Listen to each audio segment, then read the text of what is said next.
Hey everyone, my name is Allison Stroshine, the storyteller behind Shanti Pax. This video is a story about the importance of buying local and how buying local adds more peace to the world. This is the family farm that I grew up on. And this is my dad, who spent his entire life advocating for family farmers so they could stay on the land and compete with the rising corporate farms.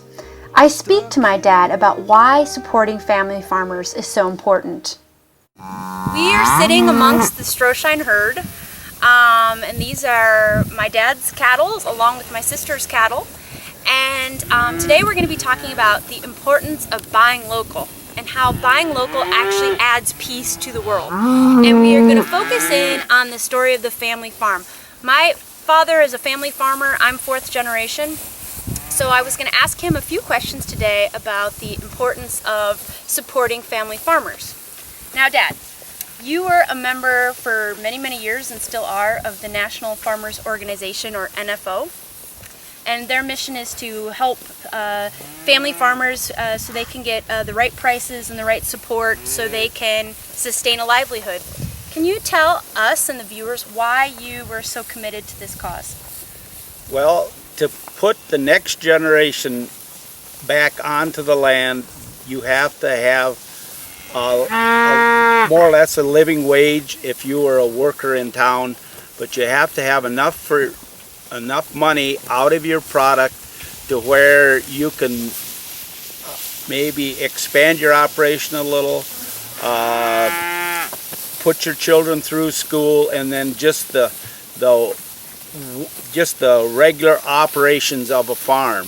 And it seemed like we've gone away from that to the mega farms, which has multi-hired men and people just sit in an office or buy a computer, whether it's a laptop, and run their operation. They think the only way that they can make the operation successful is have huge amounts of volume. And we as independent producers didn't want this huge volume. We just wanted a smaller amount of numbers of bushels, pounds of milk, beef, hogs, and get a better price for it and leave everybody on the land. When you start having mega farms, then you replace people off the land into the cities, and there's already too many people in cities, and it just makes for a better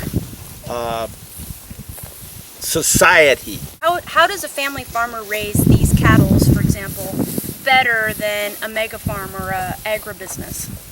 Well, because there's the adage, the pride of private ownership. These cows are mine and Amy's. Amy's my daughter, our daughter, and because the pride of private ownership, you will work harder, you will tender loving care, as they say.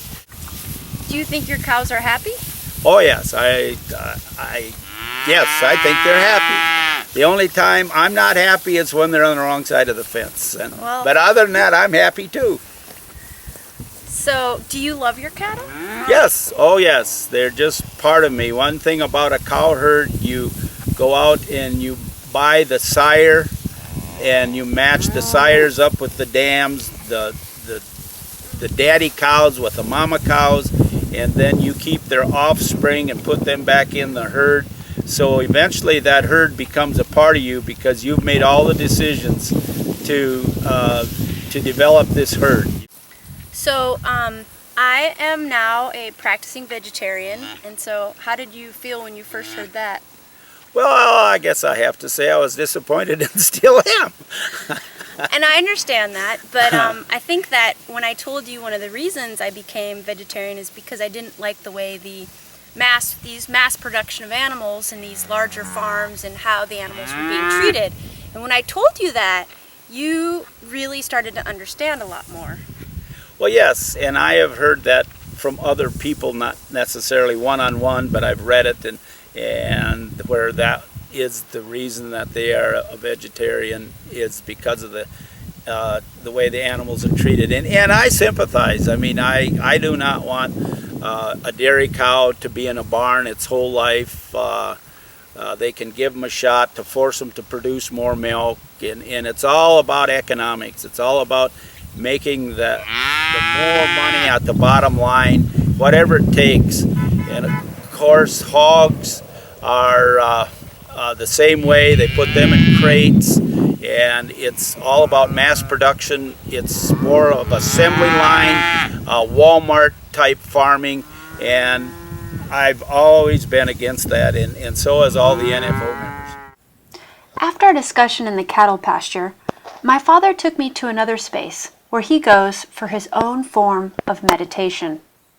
And what are we sitting on? Well, this is just a big old rock out here in the middle of the prairie, and I just like coming out here and maybe listen to a meadowlark chirp or a pheasant crow or watch a deer. In the spring of the year, when the geese are migrating north, I come here more so than when they're migrating south, and just listen to them flocks and hordes of geese fly over it. It just really is invigorating. Do you think it's spiritual? Oh, I do. I really do. To describe it, I guess I can't, but it just seems we got a creek right here in front of us, and maybe there again in the spring of the year the creek will be running, and yeah, it's just really spiritual. I feel close to God right here, because this is what He's made. He's made the air and this grass and the creek and the water, and yes, it is really spiritual to me. I thought God was a she. You did? You didn't know He was a he? I didn't know that.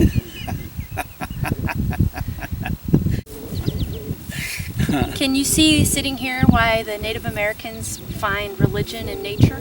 Oh yes, very much. Yeah, I can see why they worship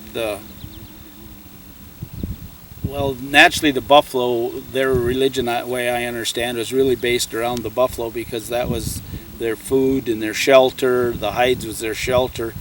But if the grass don't grow, why then the buffalo will migrate or go to where there is grass, and so the Great Spirit, they prayed to the Great Spirit and to deliver grass.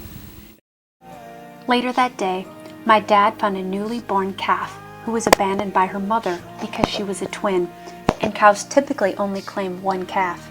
The baby heifer was near starving, so we were able to nurse her back to health.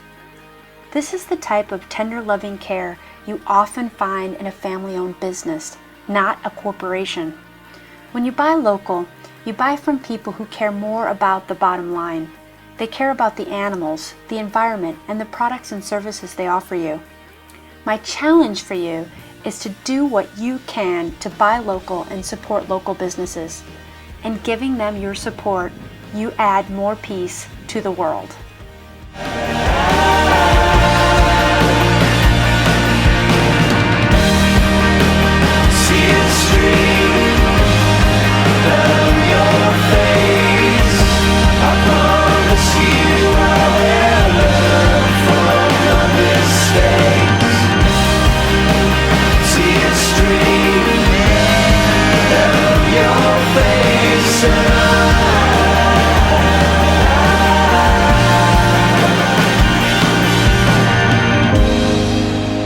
Lights will guide you home and ignite your bones, and I will try